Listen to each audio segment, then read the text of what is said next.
설교 전에 잠깐 우리가 영상 하나 볼 텐데요. 이 영상은 정말 귀한 영상입니다. 왜냐하면 제가 이제 지난 성지순례 때 함께 참여한 팀 가운데에 목회자 가정은 딱 두 가정이었는데요.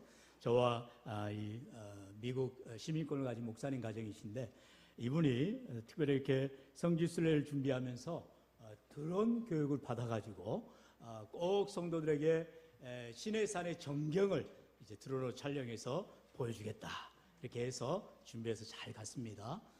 그런데 안타깝게도 이집트 현지에서 고발을 당해가지고 무슨 군사지역도 아니고 뭣도 아닌데 그래서 드론을 촬영을 다 삭제해야만 했어요. 하지만 이제 그 목사님께서 그래도 또 우리 팀원들에게 또 제가 또 이렇게 우리 교회 성도님들에게 꼭 보여줬다 해서 영상을 잘 이제 사진들을 스틸들을 잘 정리하셔서 영상으로 나눠주셨습니다. 여러분들이 또 함께 시내산의 그러한 또 성지의 그런 생생한 영상들을 함께 잠깐 시청하도록 하겠습니다.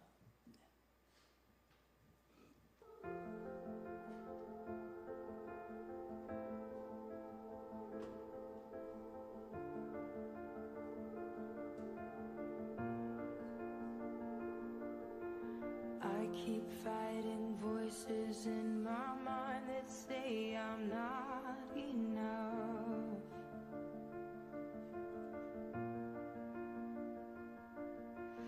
Every single lie that tells me I will never measure up.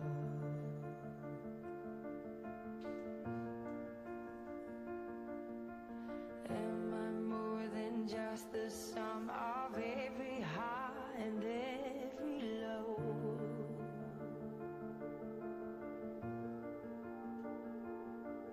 Remind me once again just who I am, because I need to know. Ooh, oh, you say I'm loved when I can't feel a thing. You say I'm strong when I think I'm weak. And you say I'm held when I am falling short. And when I don't belong, oh, you say I'm yours. And I believe. 지금 뒷면이 이제 시내산이고요. 보여지는 곳이 성 캐더린 스토어. 저기에서 우리가 출발을 합니다. I believe. 전세 버스가 이제 저기까지 와서 우리가 이제 저기서 걸어가기 시작한 겁니다.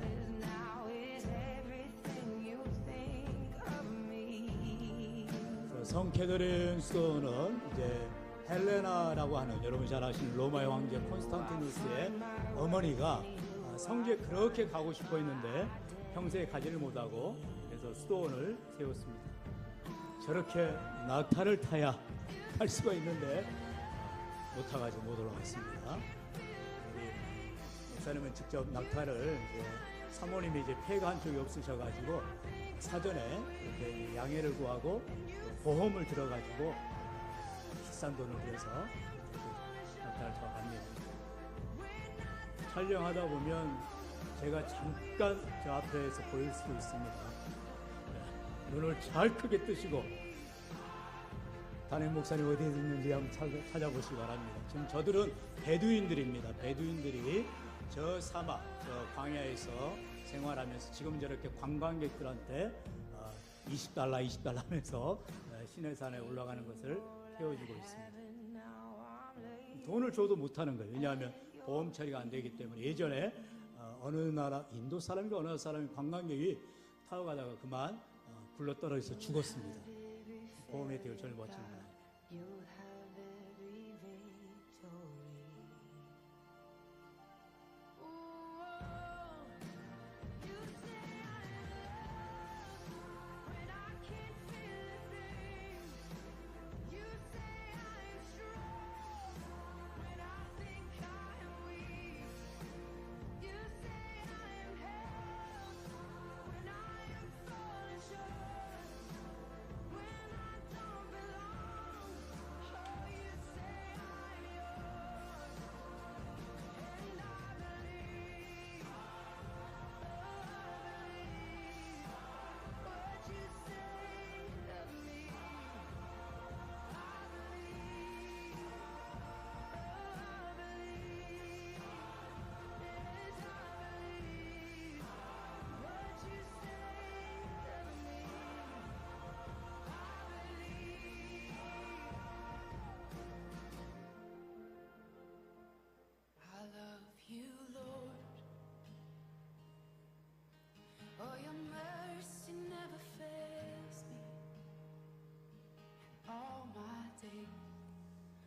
I've been held in your hand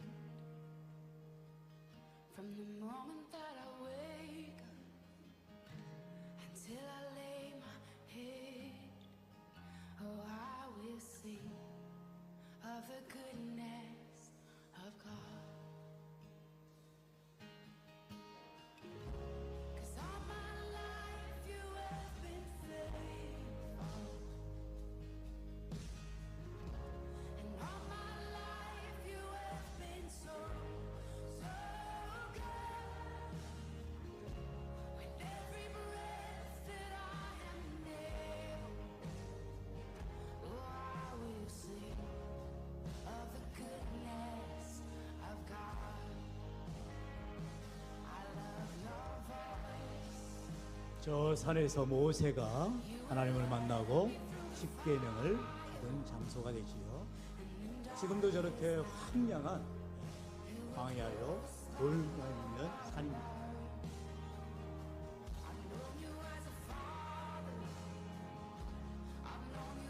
그리고 이제 항공샷 하나 찍었습니다.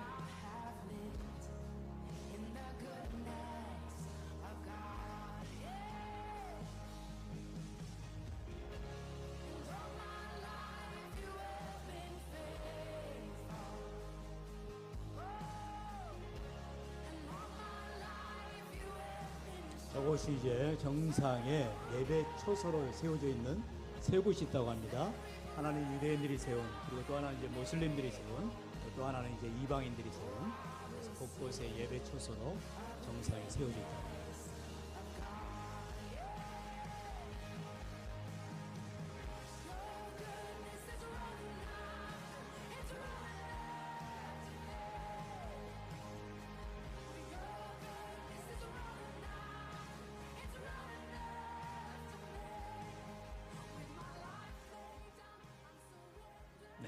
이상입니다. 참으로 하나님께서 저런 광야에 정말 아무것도 생산이 되지 않고 살아갈 수가 없는 곳에 이스라엘 백성들을 이끄시고, 오늘도 지난주에 이어서 말씀하듯이 우리 인생의 광야에서도 여전히 우리를 인도해 주시되 선한 길로 생명의 길로 인도해 주시는 줄로 믿습니다. 여러분, 광야예요. 정말 살아갈 수가 없는 곳입니다. 오늘도 본문에 나오지만 하나님께서 낮에 구름 기둥으로 밤에 불 기둥으로 보호하지 않으면 전혀 살아갈 수가 없는 곳입니다. 그런 곳에 이스라엘 백성들이 40년 동안 하나님의 인도하심을 눈으로 똑똑히 보면서 살아갔다라는 것이죠. 오늘 우리의 인생길 가운데에 하나님이 우리에게 참으로 낮에는 구름 기둥으로 밤에는 불 기둥으로 보여주시고 인도해 주시고 함께해 주시는 참으로 좋으신 하나님임을 고백하시기를 축원합니다. 그럼 오늘 본문에 보면 이제 출애굽기 40장 마지막 절에 이제 모세는 분명하게 이와 같은 우리 인생 가운데의 광야의 인생을 하나님이 어떻게 인도하셨는가를 분명하게 보여주고 있는 것을 봅니다. 먼저 성막을 덮은 구름이 나오게 되지요. 이 성막을 덮은 구름은 하나님의 임재를 상징하지요. 우리 34절 35절 같이 읽어볼까요? 시작.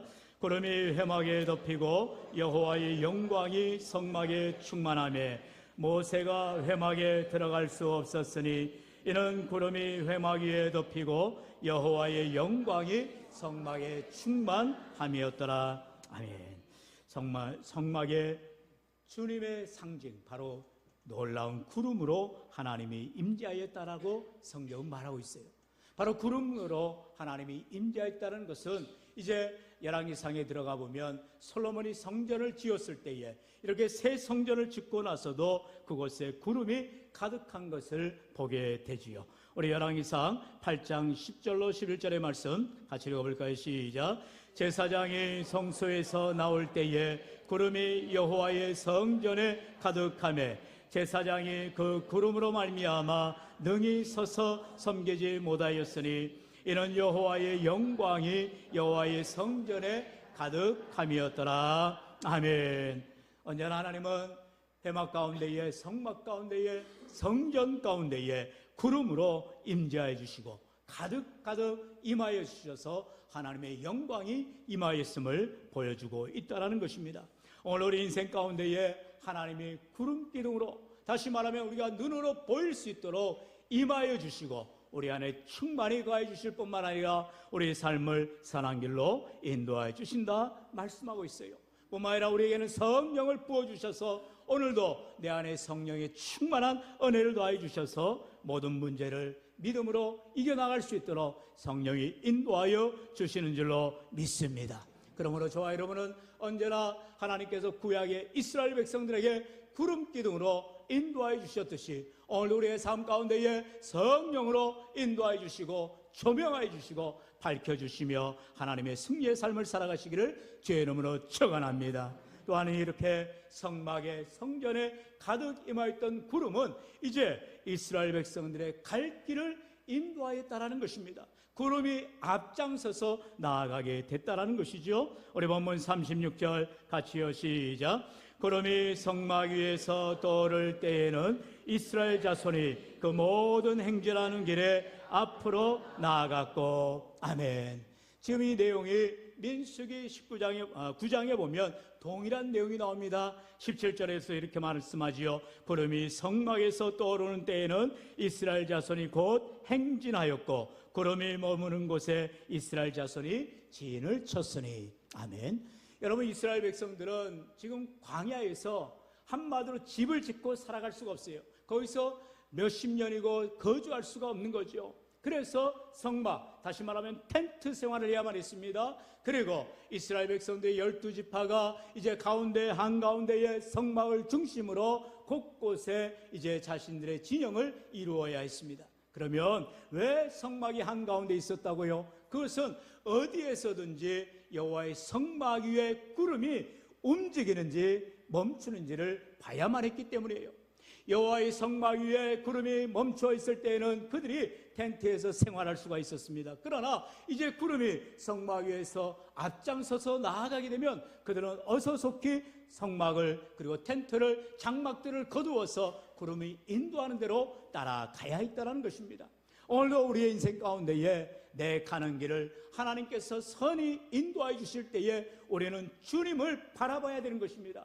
주님이 가시는 길을 우리는 따라가는 것이지요. 이스라엘 백성들이 항상 이렇게 하나님의 성막을 바라보고 하나님의 임재를 상징하는 구름을 바라보면서 구름이 가는 곳에 따라 그들이 순종하며 나아갈 때에 비록 아까 우리가 시내산의 정경 그리고 이스라엘 그 광야의 그 지대들을 바라보면서 아무것도 나지 않은 그리고 열매를 맺을 수 없는 곳에서도 하나님께서는 갈 길을 만들어 가시고 인도해 주셨음을 보여주고 있다라는 것이죠. 우리 계속해서 민수기 9장 21절로 22절의 말씀 같이 읽어볼까요? 시작. 혹시 구름이 저녁부터 아침까지 있다가 아침에 그 구름이 떠오를 때에는 그들이 행진하였고 구름이 밤낮 있다가 떠오르면 곧 행진하였으며 이틀이든지 한 달이든지 1년이든지 구름이 성막 위에 머물러 있을 동안에는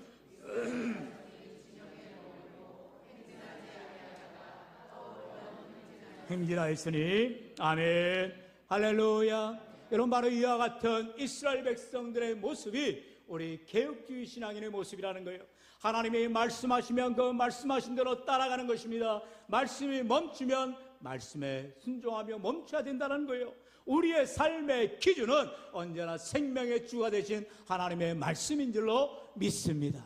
여러분, 하나님의 말씀을 따라 나아가는 인생들에게 우리 주님 말씀하듯이 내가 곧 길이요 진리요 생명이기 때문에 예수님을 통하여서 우리는 천국 가는 길로 생명의 길로 은혜의 길로 걸어가게 되어주는 줄로 믿습니다. 이처럼 이스라엘 백성들은 40년 동안 이스라엘 광야의 생 가운데에서 이렇게 하나님의 임재를 훈련받아야만 했다는 거예요. 왜냐하면 그들이 가나안에 들어간 이후에는 하나님의 인도하심대로 순종한 자에게 하나님이 복을 주시지만 하나님의 말씀에 불순종한 자에게는 하나님이 저주하시며 심판하시는 것을 그들은 경험해야 되기 때문이다라는 것입니다.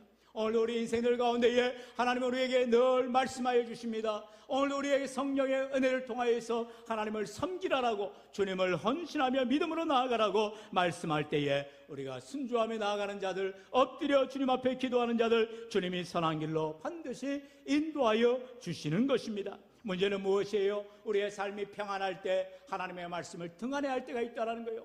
내 마음대로 살아도 아무런 문제가 없는 것 같이 보여질 때가 있더라는 것입니다. 아니지요. 하나님이 참으시고 기다려주시는 거지요.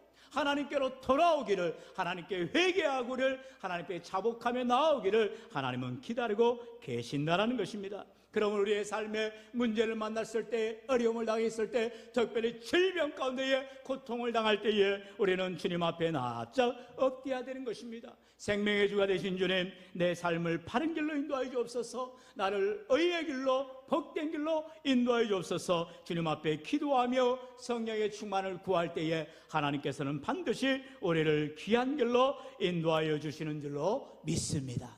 이스라엘 백성들은 이렇게 광야 40년 동안 오직 하나님의 뜻만을 바라보고 하나님이 인도하신 대로 나아가야 했다는 거예요. 자기들이 바라볼 때에 동서남북을 바라보면서 아이고 저쪽에 좋은 풀이 있는데 우리 저쪽으로 가야 되는 거 아니냐? 아니라는 거예요. 하나님께서 구름 기둥으로 또한 밤에는 불 기둥으로 인도하는 곳으로 나아가야 했다라는 것입니다. 우리가 보기에 좋아 보이는 길로 가는 것이 아니라 하나님께서 인도하시는 길로 우리가 따라갈 때에, 다시 말씀합니다, 하나님 앞에 믿음으로 순종할 때에 하나님은 책임져 주시고 함께하여 주시는 것입니다. 그러면 우리가 잘못된 길로 걸어갈 때 어떠합니까? 곧 뉘우치고 회개하는 자들을 하나님이 다시금 은혜를 베풀어 주신다는 것입니다. 그러므로 오늘도 우리 인생길 가운데에 나의 길로 걸어가는 것이 아니라 주님의 길로 순종하며 나아가는 믿음의 삶이 되시기를 축원합니다. 마지막으로 이와 같은 우리의 인생길을 인도하시는 우리 하나님을 의지하는 삶은 무엇이냐? 바로 하나님의 명령을 따라가는 삶이라는 것이에요. 하나님의 명령, 하나님의 말씀에 순종하는 삶을 살아가야 한다는 것입니다. 우리 본문 37절로 38절 다 같이요, 시작. 구름이 떠오르지 않을 때에는 떠오르는 날까지 나아가지 아니하였으며 낮에는 여호와의 구름이 성막 위에 있고 밤에는 불이 그 구름 가운데에 있음을 이스라엘의 온 족속이 그 모든 행진하는 길에서 그들의 눈으로 보았더라. 아멘. 관련된 말씀인 민수기 9장 23절에서는 말씀합니다. 곧 그들이 여호와의 명령을 따라 진을 치며 여호와의 명령을 따라 행진하고 또 모세를 통하여 이르신 여호와의 명령을 따라 여호와의 직임을 지켰더라. 할렐루야. 주신 말씀 한번 따라합시다. 여호와의 명령을 따라, 여호와의 명령을 따라, 한 번 더 따라합니다. 여호와의 명령을 따라. 민수기 9장 23절 이 짧은 구절에 여호와의 명령을 따라가 무려 3번이나 반복하고 있는 것을 봅니다. 우리는 하나님의 말씀, 하나님의 명령을 따라가는 삶을 살아가야 한다는 것입니다. 오늘도 하나님께서는 우리에게 좋은 길을 예비하시고 생명의 길을 예비하시고 우리를 구원하시기 위하여 예수 그리스도를 보여주시고 또한 우리의 모든 죄를 위하여 십자가에 죽으시기까지 사랑을 보여주신 것입니다. 어느 누구도 나의 죄를, 우리 모두의 죄를 해결할 자가 없음을 하나님께서 친히 그의 아들 독생자 예수 그리스도를 통하여 아무 죄 없으신 주님이 친히 이 땅 가운데 나셔서 인간의 몸을 입으시고 우리 모든 죄를 위하여 십자가에 죽으심으로 말미암아 우리 주님께서 십자가에서 마지막 하신 말씀이 무엇입니까? 다 이루었도다라고 말씀하신 것입니다. 우리 주님께서 우리의 모든 죄를 다 사하여 주시고 우리 주님이 이 땅 가운데서 감당하실 십자가의 길을 걸어가심으로 말미암아 우리를 구원해 주시는 놀라운 은혜를 베풀어 주셨다는 것입니다. 이것은 바로 하나님의 사랑 때문입니다. 저와 여러분을 사랑하시기 때문에 우리를 극진히 아끼시는 그 하나님의 놀라운 사랑이 바로 십자가의 사랑으로 십자가의 보혈로 증거되어졌다라는 것이죠. 오늘도 그러므로 이 놀라운 하나님의 사랑을 깨닫는 자들마다, 오늘도 하나님의 자녀된 자들마다 주님의 그 길을 걸어가는 삶을 살아갈 때에 하나님의 말씀, 여호와의 명령을 따라가는 믿음의 삶이 되어야 할 줄로 믿습니다. 여러분, 모세가 이제 죽게 되지요. 지난주에 우리가 영상을 사진을 제가 보여주었죠. 바로 느보산, 비스가 산하에 들어가는 이 느보산 자락에서 모세는 자기의 평생 120년의 삶을 마치고 죽어야만 했던 것입니다. 그러나 이스라엘 백성들은 거기에서 중단하지 아니하고 이제 모세의 종인 여호수아를 통하여서 드디어 가나안을 향하여 나아갑니다. 요단을 건너가 여리고 성을 점령하고 게스바에서 가나안의 적군들을 물리치며 하나님이 약속한 바로 적과 끓이 흐르는 이 약속의 땅을 하나님의 축복 가운데에 들어가게 되는 것을 봅니다. 그런데요, 이 가나안 정복을 앞에 둔 여호수아, 그가 얼마나 두렵고 떨린 가운데 있었겠습니까? 평생의 40년 동안 이제 모세를 통하여서 하나님이 함께 하시고 인도하여 주셨는데, 이제는 내가 지도자가 되어서 이 많은 이스라엘 백성들을 이끌고, 다시 말하면 출애굽 세대가 아니잖아요. 바로 광야에서 태어난 제2세대들입니다. 다음 세대들입니다. 전혀 여호와를 알지 못한 세대들입니다. 깨닫지 못한 세대들이에요. 그들에게 하나님의 말씀을 붙들고 믿음으로 나아갈 때에 그는 두려워만 했습니다. 그럴 때 하나님께서 분명히 말씀합니다. 두려워하지 말라라는 거예요. 너가 지금까지 내 말을 들었고 내 말에 순종하였으니 이제 나아가라. 내가 너와 함께 하겠노라. 우리 하나님이 약속하시지요. 우리 다 함께 마지막으로 여호수아 1장 7절로 8절 다 같이 고백해 볼까요? 시작. 오직 강하고 극히 담대하여 나의 종 모세가 내게 명령한 그 율법을 다 지켜 행하고 우로나 좌로나 치우치지 말라. 그리하면 어디로 가든지 형통하리니 이 율법책을 내 입에서 떠나지 말게 하며 주야로 그것을 묵상하여 그 안에 기록된 대로 다 지켜 행하라. 그리하면 내 길이 평탄하게 될 것이며 내가 형통하리라. 아멘. 할렐루야. 여러분, 우리의 인생길이 평탄하길 원합니까? 우리의 삶이 형통하길 원합니까? 다시 말하면 저와 여러분의 삶이 성공하길 원합니까? 길은 단 하나입니다. 하나님의 명령을 따라가라는 거예요. 하나님의 말씀에 순종하라는 거예요. 하나님이 인도하시는 대로 순종하며 나아갈 때에 우리가 믿음의 길을 걸어가며 하나님이 인도하시는 놀라운 은혜를 경험하게 되어지는 줄로 믿습니다. 여러분, 사무엘 선지자는 그가 어린아이일 때에 성전에서 잠을 자면서 하나님의 음성이 들립니다. 사무엘아 사무엘아 부를 때에 사무엘은 말합니다. 말씀하옵소서, 종이 듣겠나이다. 그는 고백하게 되는 것이죠. 하나님은 언제나 우리에게 말씀하십니다. 깨우치게 하십니다. 말씀을 묵상하는 중에 우리의 성령의 은혜로 우리의 말씀을 알아듣게 되어진 것입니다. 이제 이렇게 깨닫게 되어지는 말씀, 은혜의 말씀, 생명의 말씀을 우리가 마음에 새기고 이 한 주간도 믿음으로 살아갈 때, 아니 우리의 남은 생을 주님 말씀 의지하며 믿음으로 살아갈 때 반드시 은혜가 임하고 축복이 임하고 기적이 많은 놀라운 삶이 되시기를 주 예수 이름으로 간절히 축원합니다. 축원합니다.